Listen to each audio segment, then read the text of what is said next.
Hi my babies, welcome back to my channel. Today on Ask the Alpha we're going to be talking about, all right, look at that glare, that's crazy. Much better. Okay, today on Ask the Alpha we're going to be talking about understanding red versus green flags. This can be applied to literally anything you want to apply it to.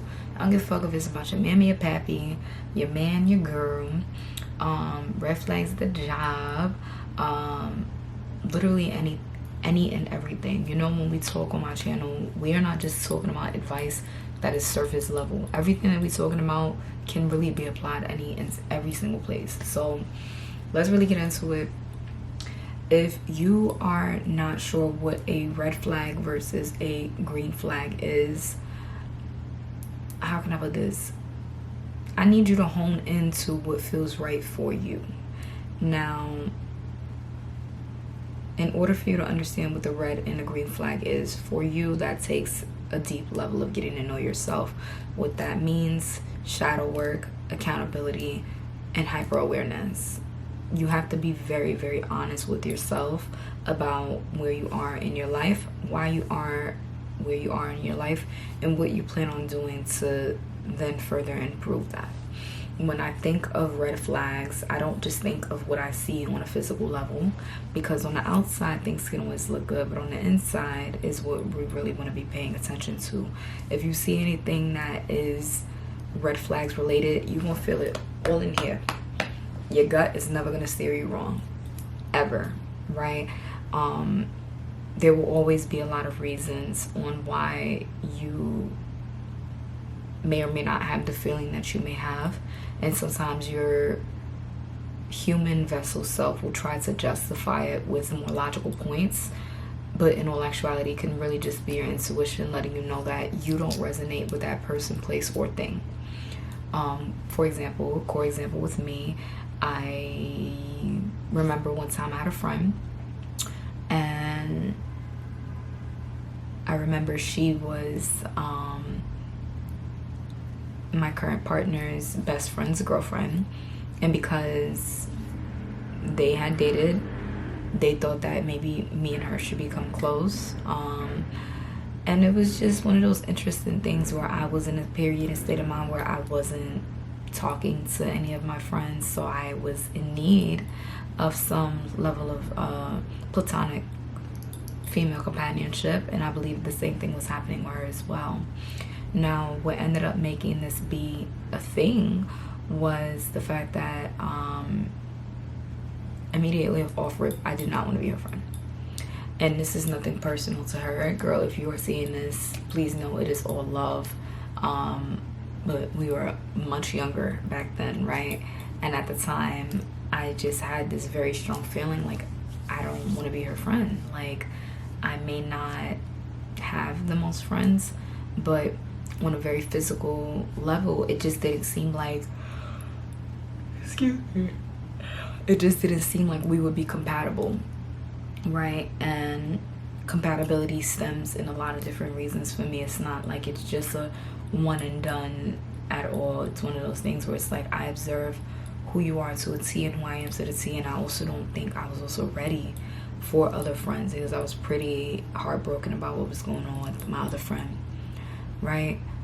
Now, my physical vessel, my physical body, my mind and body was trying to sit up here and tell me like, oh, you don't want to be her friend because she likes skateboarding and anime, and you're like a Bratz doll who likes to go out and drink or whatever and dance, right? Like, she's like not as outgoing and things like that, and you're very, very outgoing.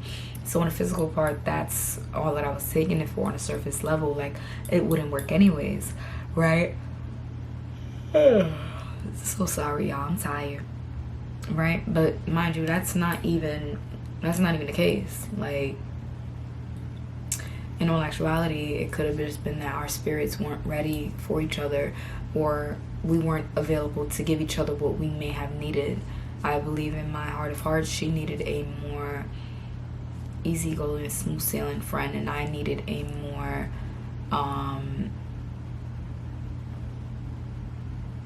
I don't know if involved is the right word, but I needed someone that I could call and FaceTime all the time, right? She was more of a, hey, I need a weekend friend, and I was more of a, hey, I want somebody I can text all the time, right? About girl stuff, about going to get our nails done and doing a whole bunch of stuff like that. I say this to say that just because something is not the right place, person, or environment for you, it does not make you or that person bad. It just means that you're not necessarily resonating. And if you're not resonating, that's a red flag. And if you are resonating, you're going to feel it. You're going to feel it in your soul. You're going to know, this is for me. I may not fully know what's happening moving forward, but it feels right. I want to lead with my heart. I want to lead with love. I don't want to lead with any fear. That's going to be one of the key things that you're going to be able to kind of just understand about yourself. You understand what I'm saying? And not only about yourself, but about those that are around you. You see, when you take one step in the right direction, most of everything else follows through. You take one step in the wrong direction, it's like the path don't fucking try to stop sometimes. It's like, yo, I literally made one mistake. Why am I making all of these other problems, etc., etc.? I have on my hand, in the back of my hand, a countless amount of times that I could just sit up here and think about it. It's being crazy. I'm sorry, it's crazy. I don't know what to tell you. Oh my goodness. Yeah, so today's video is going to be on the shorter line, but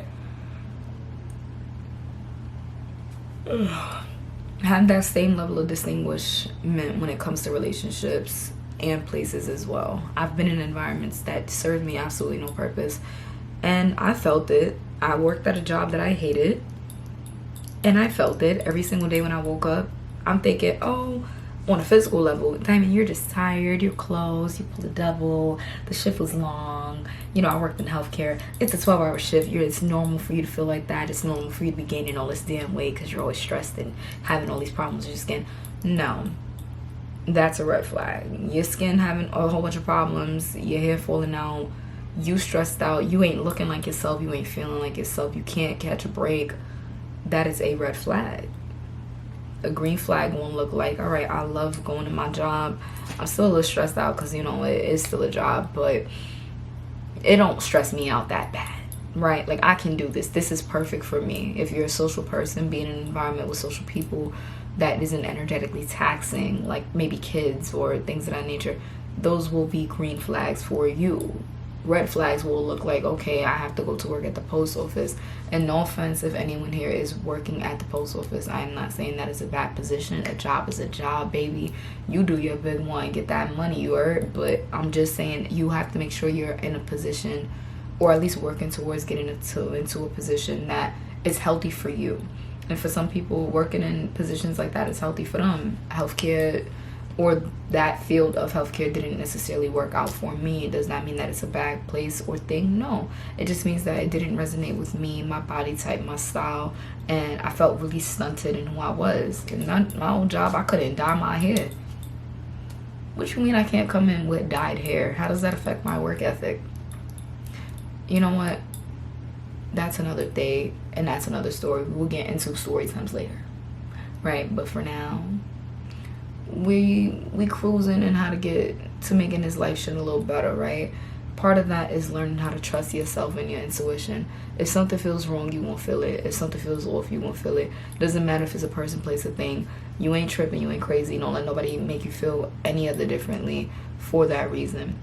The only time I would sit up here and suggest that you should question said things is if your assumptions and your gut feelings and your nervous system aren't intact due to previous experiences or childhood or recent trauma. The only way that you'll be able to decipher those things, though, is if you work through those things first, which is why I have a whole long line of stuff that I have that's posted previously. And I'm not saying that that's going to fix every single thing that you've gone through, but healing is not linear for anybody. And as long as you're taking the step into the right direction, you will get very, very far. Okay? Very, very, very, very far. All right? Sending you guys lots of love today. Thank you so much, and bye for now.